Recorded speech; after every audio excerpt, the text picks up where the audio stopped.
하나님 말씀 시편입니다. 34편 1절에서 3절까지 제가 읽겠습니다.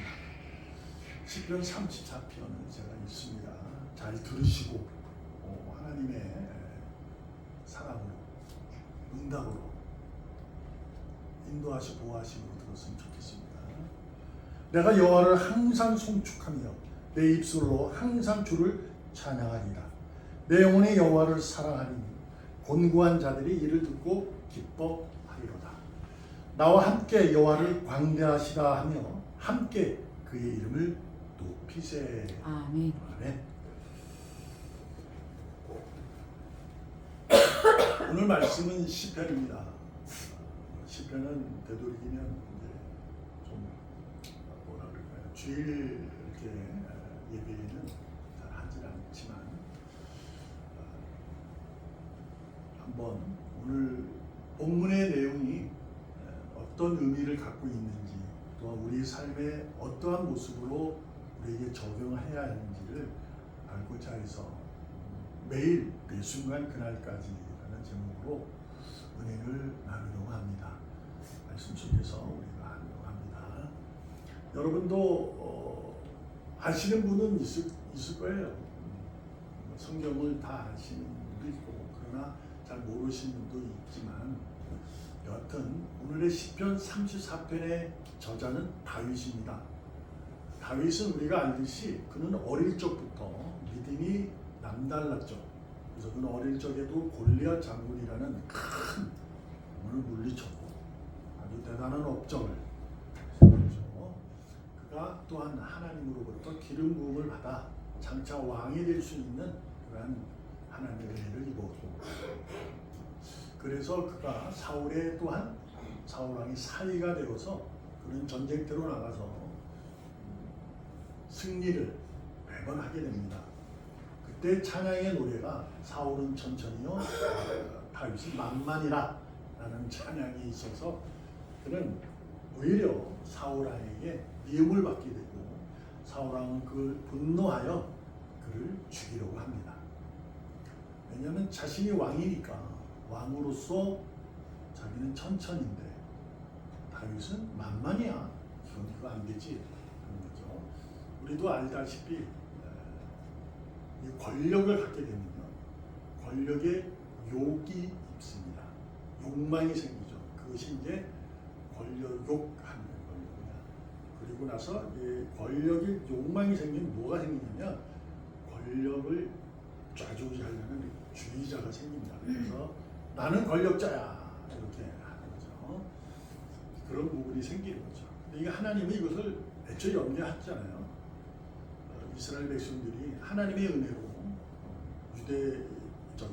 애굽에서 건져내어 약속의 땅에 왔었을 때 하나님께서 다 하셨는데도 불구하고 그들은 주변으로부터 공격을 받으니까 그들이 왕이 있어서 자기들도 왕을 세워달라고 했었죠. 하나님이 허락하지 않았잖아요. 그래서 허락하지 않는 이유가 설명하게 되죠. 너희는 내가 왕인데 그거 하면 너희들 이상해져. 너희들 뒤돌아서게 돼. 뭐 이런 거죠. 근데도 불구하고 원하니까 왕을 세워줍니다. 하나님 허락하신 거예요. 사울 왕이 세워졌고, 그랬는데도 불구하고 결국은 드러나는 겁니다. 사울 왕은 권력을 가지자 자신의 보다 역량이 높다고 느껴지는 다윗에게 생명을 위협하는 권력을 가지고 있는 거죠. 뭐 역사 속에 있는 겁니다. 오늘날 우리나라도 지금 대단히 권력 투쟁을 하고 있잖아요. 아주 대단합니다. 근데 권력은 하나님이 주신 능력이 되니까 그것은 잘 받으시고 잘 누리셔야 되는 것이 우리의 오늘 본분입니다. 나 같은 본분.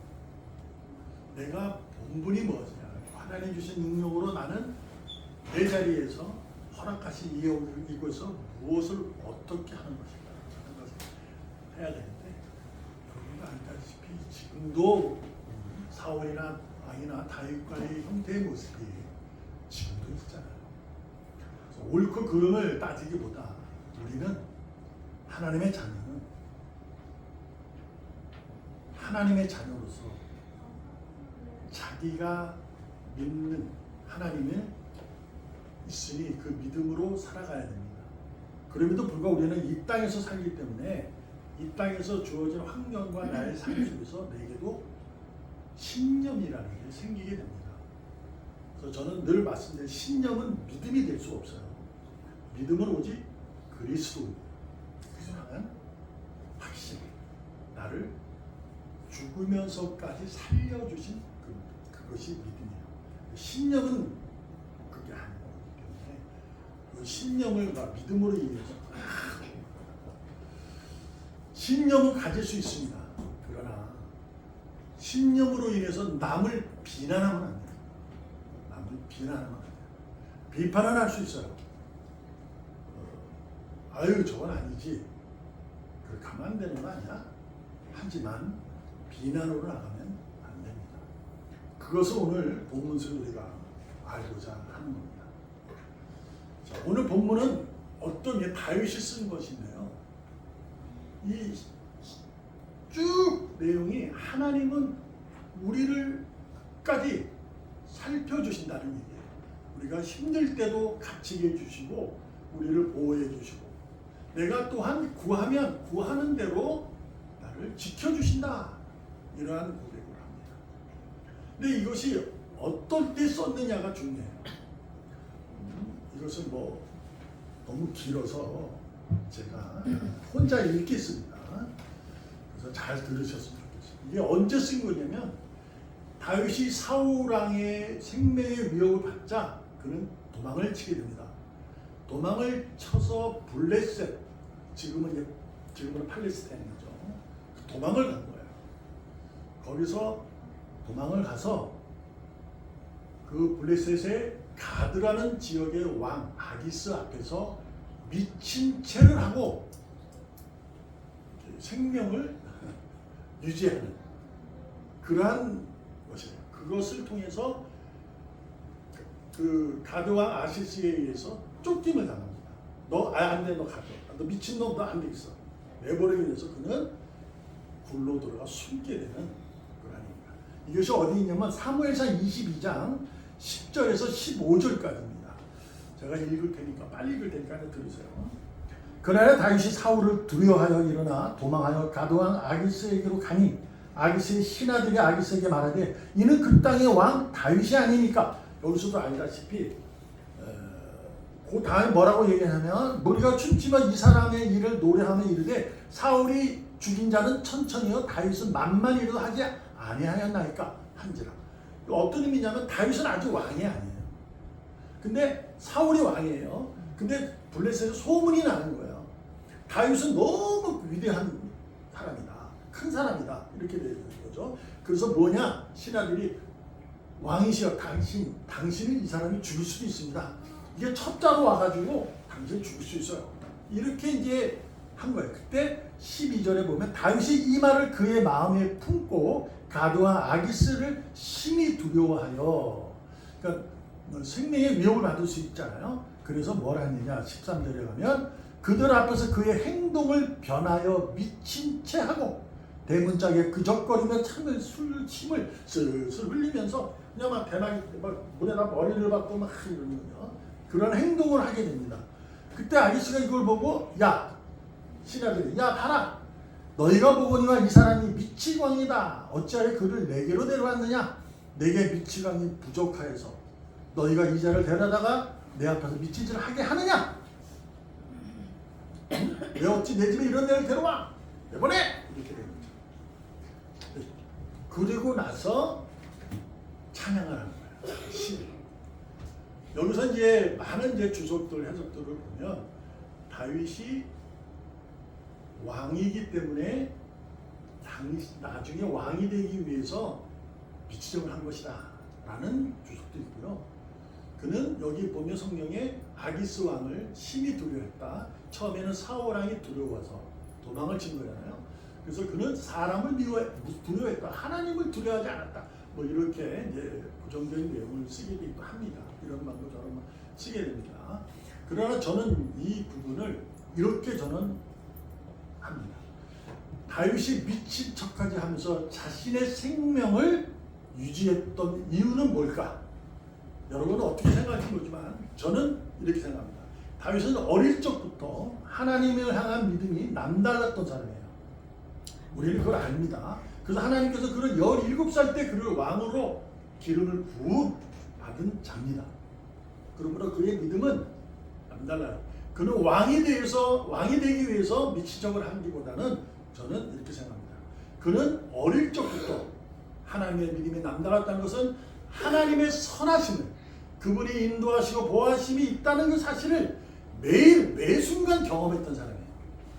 그래서 다윗은 그날까지, 주님이 오실 그날까지 자신은 왕으로 살려는 게 아니라 의인으로 살고 싶어서 미친 척을 하면서 육신의 생명을 유지한 거예요. 이 말씀을 우리가 우리 삶에 적용해 보면 이렇게 되는 겁니다. 여러분과 저는 지금의 현상 속에 살아가는 내 지금의 현실 속에 내 자리, 그 자리가 다윗과 같은 위험 속에 있는 자리일 수 있습니다. 그러면 여러분이 위험 속에 있는, 흔들릴 수 있는 곧 뭐예요?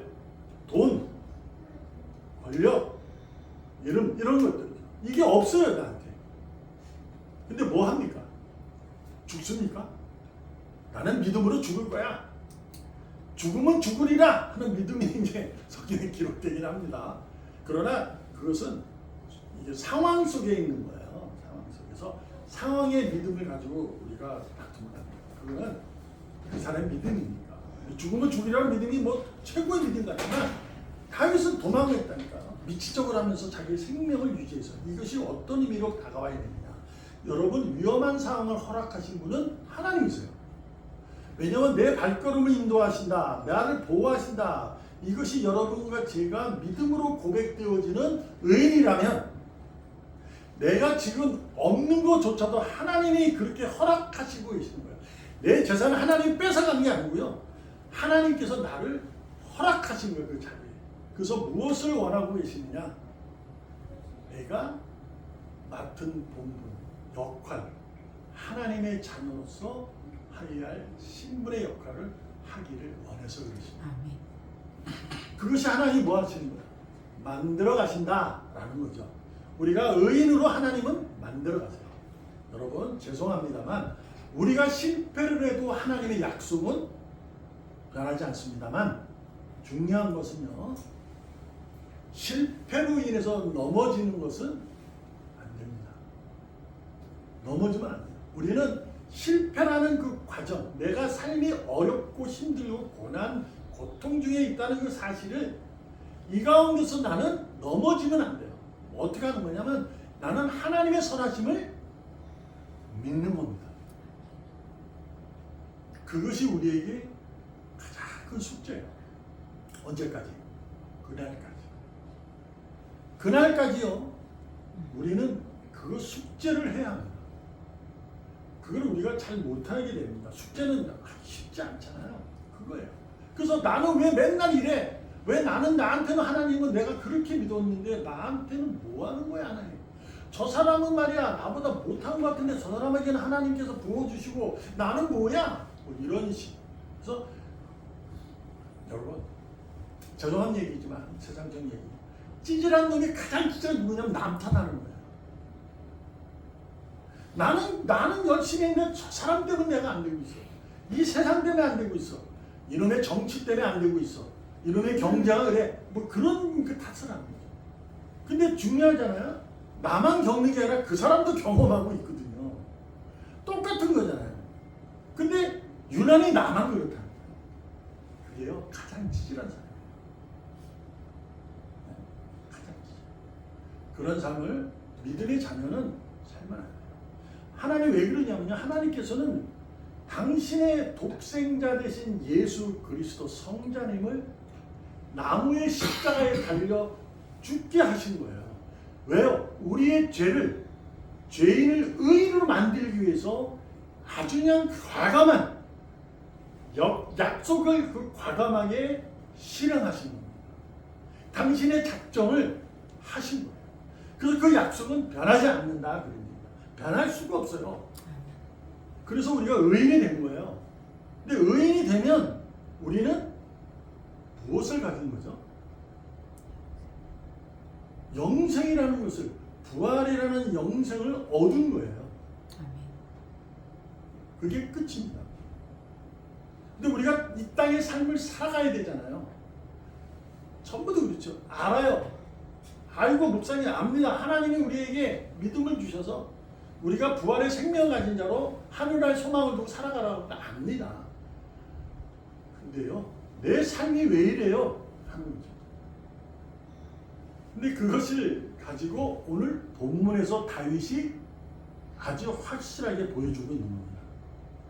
여러분의 주어진 사실 속에, 그 자리 속에서 여러분이 해야 할 일은 최선을 다해서 하셔야 돼요. 내가 할 수 있는 일, 할 수 있는 일. 자, 하고 싶은 일이 있습니다. 하고 싶은 일. 해야 되겠잖아요. 근데 하지 못할 일이 있어요. 그건 못합니다. 근데도 우리가 하지 못하는 일까지도 하겠다고 막 하는 경우가 있어요. 그러면서 남 탓하고. 남들은 조상 잘 만나가지고. 그러면 조상이나 만나지 왜 하나님 만나가지고. 그럴 필요 없어요.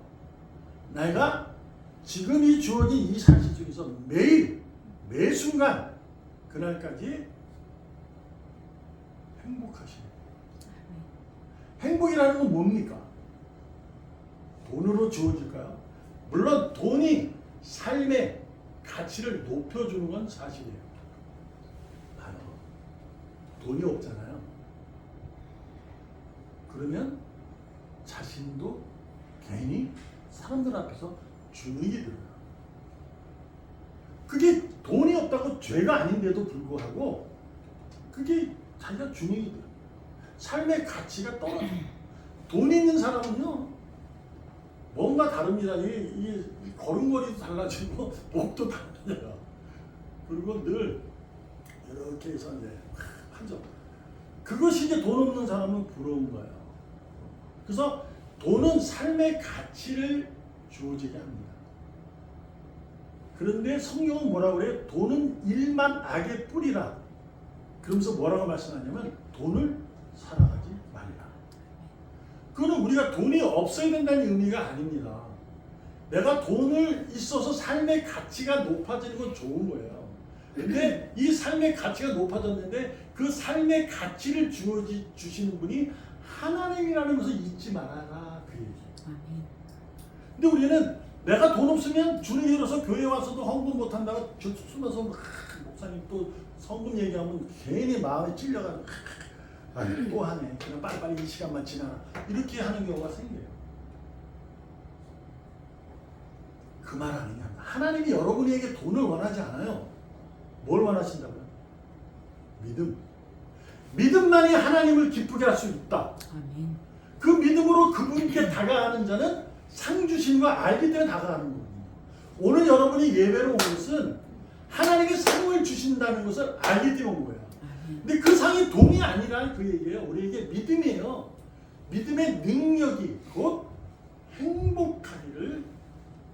행복한 삶을 살기를 원해서 여러분은 오늘도 매일 매 순간 하나님의 선하심으로 기쁘고 감사하며 살아갈 수 있는 행복한 예배자인 줄 믿습니다. 네. 이것을 깨닫지 못하면요, 내가 행복하지 못하는 것을 깨닫지 못하는 자는 아직도 내가 육의 문이 열려있는 거예요. 지난주에 같이 나누었던, 지난번에도 나누었던 사탄을 끝없이 물어봅니다. 야 진짜야? 그게 맞아? 너 돈 없는데 괜찮아? 돈 없는데 야 교회 가니까 야 목사님이 돈 내라 하지 않았어? 뭐 이렇게 합니다. 그때 뭐라고 그랬어요? 제가 답을 잘해야 된다고요. 내가 그 답을 잘 하셔야 돼요. 그게 무슨 답을 하는 거냐면 사탄에게 괜찮아. 목사님이 돈 내라 하게 헌금 안 하는데 난 없어. 그렇지만 나는 오늘도 하나님의 선하심을 감사하고 기뻐. 그래서 하나님께 예배하는 거야. 그러한 답을 여러분이 믿음의 능력으로 할 수 있어야 합니다. 네. 그게 행복인 거예요. 근데 자꾸 내가 움츠러들면 안 돼요. 목사님이 왜 돈으로 설교할까? 뭐 저는 잘 안 합니다 그러면. 근데 가끔 해요. 근데 왜 해요? 아니, 교회 유지하려고 그러는 거예요. 근데 그것은 원래 잘못된 건데, 여하튼 우리는 무엇을 하는 자냐면 하나님을 자랑하는 자가 돼요. 아멘. 지금 다윗이 미친 척을 하면서 자신의 육신의 생명을 유지하는 것은 죽으면 죽으리라는 그러한 믿음이 아니고, 아니 여기서 내가 살아야겠다 이렇게 마음을 정한 것은요, 나는 하나님을 자랑하고 싶은 거예요. 그래서 도망 나와서 무서워요. 33편 전체가 하나님의 선하심, 하나님의 나에게 의인에게 베푸시는 은혜 찬송합니다. 아멘. 하나님이 여러분과 제가 믿음으로 자신을 자랑하기를 원해요. 아멘. 그것이 뭐예요? 간증입니다. 저는 간증을 집회하는 것을 좋아하지 않아요. 간증 집회. 왜냐하면 간증 집회를 가보면 대부분 간증하는 사람이 위대해져요. 그렇지 않거든요. 그래서 간증을 되도록이면 그거는 조심스럽게 다가가야 됩니다.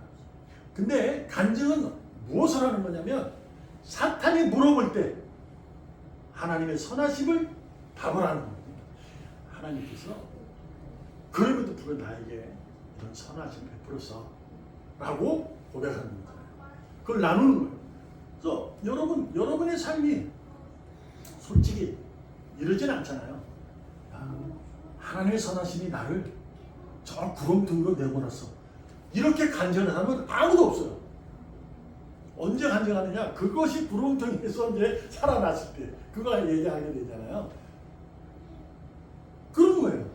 근데 우리가 서로 얘기를 나눠도요, 자신이 좋아졌을 때는 막 자랑하는 거예요. 야, 내가 이렇게 됐어. 야, 정말 그렇잖아요. 자기가 잘못되고 힘들어지고 이런 얘기 잘 안 하잖아요. 숨기잖아요. 사람의 심리가 그래요. 이게 인지상정인데 그 심리적으로 그렇죠. 내가 너무 힘들어. 나 돈 없어. 아유, 미안해. 뭐 이런 얘기를 아예 안 해요. 그냥 가만히 있는 거예요. 사람들이 얘기하면 가만히 있어요. 주눅들어. 얼굴만 이렇게 좀 빨개지르. 근데 돈 좀 생기면 갑자기 자신의 자리가 생기면 자랑하게 돼요. 그것이 간증이잖아요. 그렇잖아요. 그러면 그 자리를 그렇게 허락하신 분이 하나님이심을 믿고 고백하는 것이 간증입니다. 거기에는 뭐가 있어요? 기쁨과 감사가 있는 거죠. 내가 이렇게 하신 것은 하나님이다 라는 것을 믿기 때문에 그러는 거예요. 근데 우리는 그걸 그렇게 안 믿어요. 세상의 이치로 난 그 자리에 있어. 내가 누구에게 도움을 받아서 그 자리에 있는 거야. 이렇게 이해를 해요. 그래서 그렇게 세상 사람처럼 말을 해요. 그건 간증이 아니에요. 그건 자기 자랑이 되는 거죠. 그렇죠? 간증은요, 하나님의 선하심이 나를 이 자리로 이끄셨어요.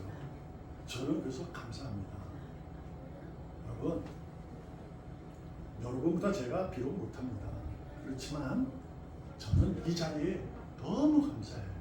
근데 옆 사람이 봐도 저걸 갖고 감사한다고? 그럴 수 있어요. 왜 자기보다 훨씬 못하니까.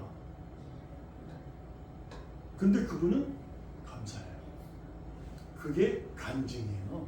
왜요? 하나님의 일하심을, 그분의 손길의 선하심을 알기 때문에 그렇죠. 믿기 때문에 그런 거죠. 하나님은 오늘도 여러분과 제가 최악의 상황에서도 우리를 당신의 선하심으로 이끌어 가시는 줄 믿습니다. 아멘. 그날까지 이끌어 가시는 거예요. 근데 찬양 소리도 말씀드렸다시피 우리를 만들어 가시는 겁니다. 위험이 도사리고 있어요. 쓰나미는 온다고요. 태풍이 불어요. 내게 엄습해 오는 것은 하나님이 막아주지 않아요. 거기서 뭐래요? 자신이 이렇게 해요. 내가 너를, 오늘 본문에서도 우리가 읽듯이 항상 나와 함께 있단다. 이런 얘기야. 이것이 믿음이에요. 항상과 함께 나와 함께 하시는 주님을 찬양하는 다윗. 여러분과 저라는 거죠. 우리는 항상은 아니에요. 자기는 조상 탓이죠. 내 탓이. 내가 잘해서 그런 거예요. 여러분, 하나님을 사랑하는 자는 이웃과 형제를 내 몸같이 사랑하라. 이것이 성경에 주어진 율법의 첫 계명이라고 우리는 압니다. 예수님이 이렇게 말씀하셨습니다. 여기서 우리가 알아야 될 게 뭐냐면, 이 하나님을 사랑하고 이웃 형제를 사랑하는 자는 자신을 사랑한다는 거예요. 자 봐요. 하나님을 사랑하는 자, 이웃과 형제를 내 몸처럼 사랑해라 이렇게 했잖아요. 그러니까 나는 나를 사랑하는 거예요. 나의 사랑을 하지 않으면 이웃과 형제를 사랑할 수 없어요. 하나님을 사랑할 수 없다고요. 나를 사랑하지 않는. 이것이 뭐냐면 내가 가지고 있는 사랑은 내 고집과 선한 의로움을 얘기하는 것이 아니라 자신이 누구인가를 아는 거예요. 내가 존재하는 자체를 아는 자예요. 자, 봐요. 하나님을 기쁘게 하는 자는 믿음밖에 없다. 하나님을 기쁘게 하는 자는 믿음인데 믿음을 가진 자 하나님이 기뻐하시면 나는 기뻐요. 하나님이 기뻐하면 나는 기쁠 수밖에 없어요. 그것이 십자가의 사랑으로 증명된 거잖아요. 십자가의 사랑으로 우리는 하나님과 연결이 됐지만 그래서 우리가 기쁨이 된 거예요. 그렇잖아요. 하나님 사랑, 십자가 예수가 죽음으로 나는 의리에서 하나님에게 끊어졌던 그 슬픔이 다시 이어진 거잖아요. 하나님이 된 거예요. 같이 기쁨이 된 거예요. 그 기쁨은 이웃과 형제로 나눠지게 돼 있어요. 이게 서로 공존하게 서로 이루어지게 된 거예요. 그래서 우리가 내가 먼저 내 자신을 사랑하지 않으면 내가 누구인지를 발견하지 못하고 내가 늘 세상의 것으로 나를 발견하면요 이웃과 형제 못 살아갑니다. 그렇잖아요? 생각해봐요. 내가 자꾸 내 사랑을 세상적으로 이해를 하면요 그 사랑으로 하면 이웃과 형제 어떻게 아이고 부모님 나한테 왜 그래요? 좀 줘요. 이렇게 된다니까요. 사랑합니까? 안 한다. 형제입니다. 형 좀 줘.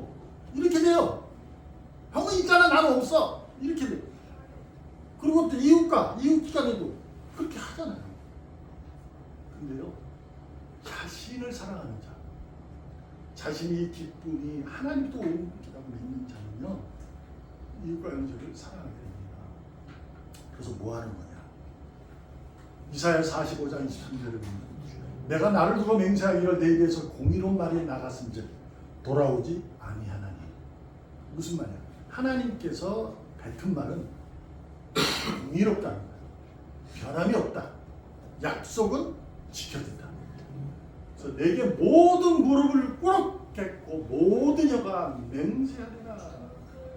간증한다는 거예요. 내 삶을 그렇게 살아간다는 거예요. 하나님 앞에 선하신 바에 무릎을 꿇고 내 입술로 오직 하나님만을 찬양하는 거예요.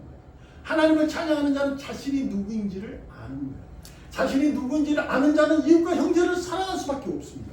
그들을 용서할 수밖에 없어요. 그래서 매 순간 하나님의 선하심을 경험한 자는 간증하게 됩니다. 이 성경에 써 있는 거예요. 혀로 찬양하게 됩니다. 이런 거죠. 오늘 내 그동안 좀 그동안 말 못했어. 내가 너무 힘들었거든.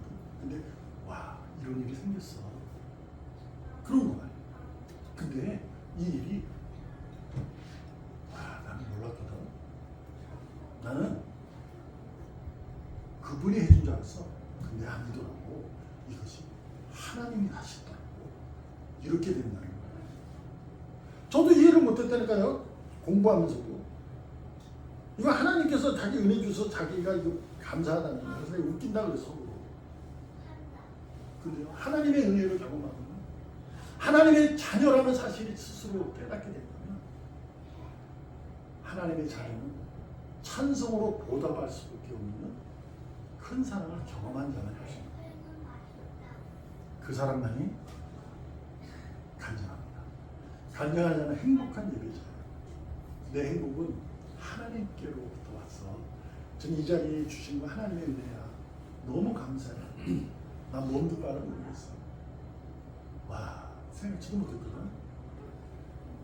물론 그 자리가 있을 때까지 그 사람의 노력이 있었던 것은 확실합니다.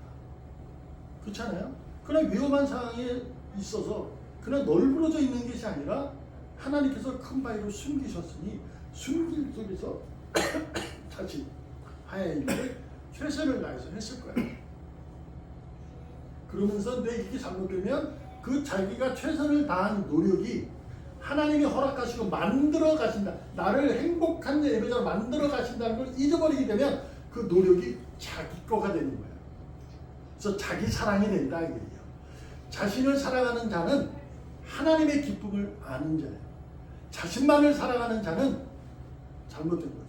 자기의 노력이 최고고 자기가 애씀이 있어서 이렇게 됐다고 생각하는 것은 남을 탓하는 것, 세상을 탓하는 거고 정치를 탓하는 거예요.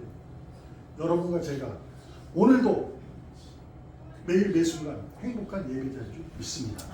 그 예배자로서 그날까지 주님을 만날 그날까지 행복한 예배자로 살아가기를 주님의 이름으로 전심을 다해서 축복합니다. 아멘. 기도합니다. 하나님 감사합니다.